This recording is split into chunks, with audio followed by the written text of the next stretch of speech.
welcome back to my channel. Hope everyone's okay. Today I'm doing something a little bit different, but someone asked me to do this in one of my other videos and I love videos like this. So I'm going to be talking about albums I hated at first but now love. I thought this would be fun and could open up a bit of a discussion in the comments, and obviously a few people requested it, so here we are. I think a few of these albums might surprise you a little bit because of how much I go on about how much I love them. But yeah, please let me know what you think in the comments and let me know what albums you hated at first but now love. And make sure you subscribe to the channel if you haven't already and like the video, and yeah. Also, I feel like I should say, when I say hated, I don't mean like literally hated. These are just albums that I didn't really get on the first few listens, or I didn't like, or whatever. So my first pick is gonna be the album 2112 by Rush. I know this is kind of blasphemous as someone who loves prog, but I just didn't like this. And honestly, it wasn't just 2112. I could have said any Rush album for this. I just didn't like them at all. My dad is a huge Rush fan and he was like hyping them up and everyone was hyping them up. And obviously I love progressive rock. And I was like, okay, well, obviously I need to listen to 2112. Like, I'd seen the album cover everywhere and I was just like, obviously I'm gonna love this album. So I put it on, probably expecting to love it, and obviously the song 2112, the opening track of the album, that was the first song I listened to. And the first like however many minutes, like 4 or 5 minutes or whatever before the vocals came in, I was vibing. I was like, this is okay. And then when the vocals came in, I just couldn't get past like Geddy's singing voice. And I think a lot of people do have this experience with Rush because the vocals are definitely like love-hate thing.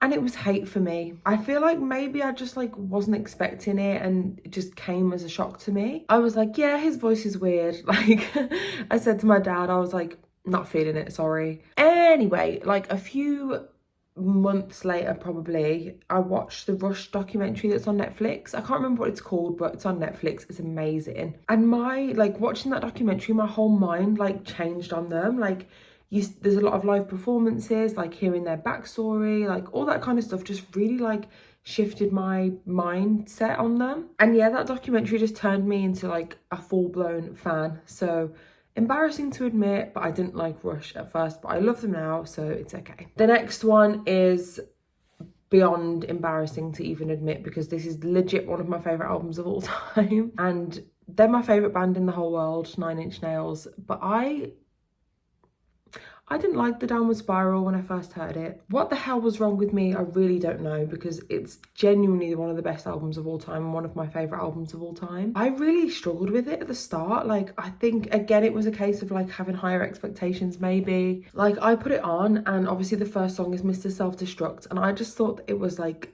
too chaotic, too noisy, like didn't really understand what was going on, which it is chaotic and noisy, but obviously in the best way. And I just really wasn't feeling it. Like, I think I turned it off after like a few songs and then tried again and was like, nah. But there was something in deep in my soul and heart that was telling me to persevere and keep listening.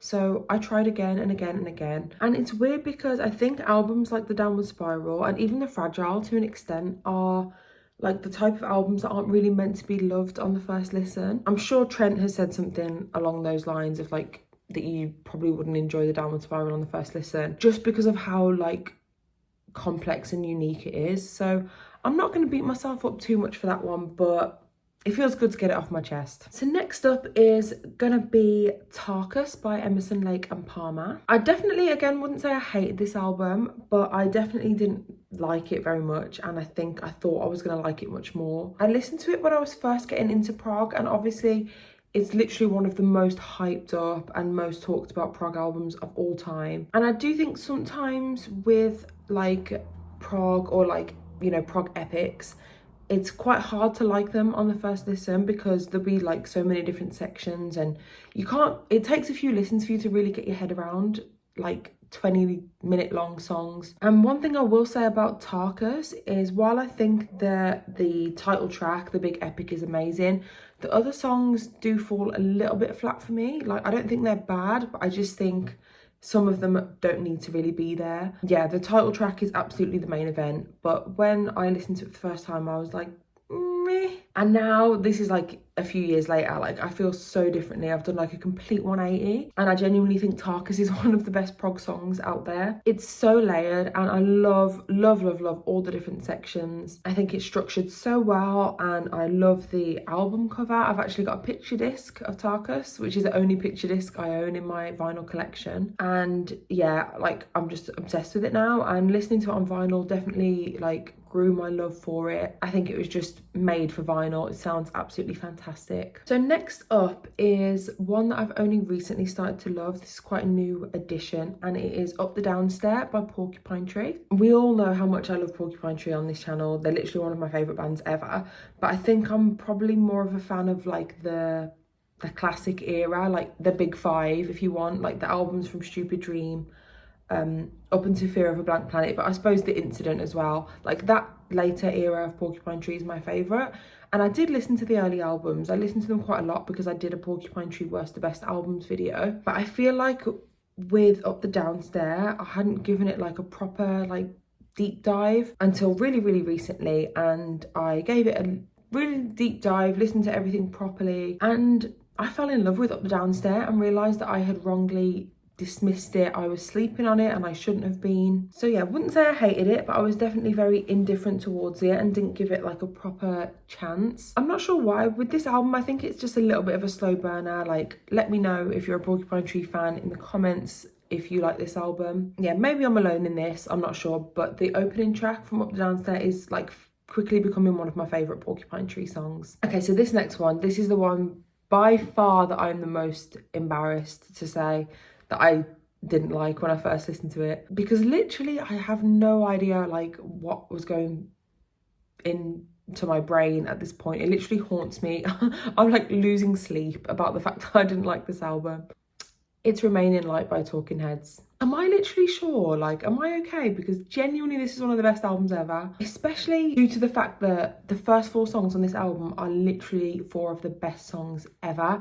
And Cross-Eyed and Painless is one of my favourite songs of all time. And in my defence, this was years and years ago, and my music taste was slightly different to what it is now. But I mean, there's still no excuse, and you can all feel free to write really horrible comments to me because I completely deserve it. But honestly, when I like look back, I generally can't pinpoint what it was about this album that made me not like it so much. I generally don't understand. It's not even like Talking Heads are like really obscure. I think their music is kind of accessible, especially Remain in Light, and now I love all their albums. But there you go, one of my biggest kept musical secrets. So next up is Hounds of Love by Kate Bush. With this one, I just wasn't giving it a proper chance because probably of the disdain that I have for the song Wuthering Heights. It's actually a song that I really do hate that song, and I don't think I'll ever come around to liking it. I mean, never say never, but I really don't like that song. But because of how much I hated that song, I just didn't want to listen to any Kate Bush, and I just had like a really negative perception of her music, I suppose. Again, the vocals were an issue. I thought they were quite shrill. So when I listened to Hounds of Love for the first time, I did not go in with an open mind.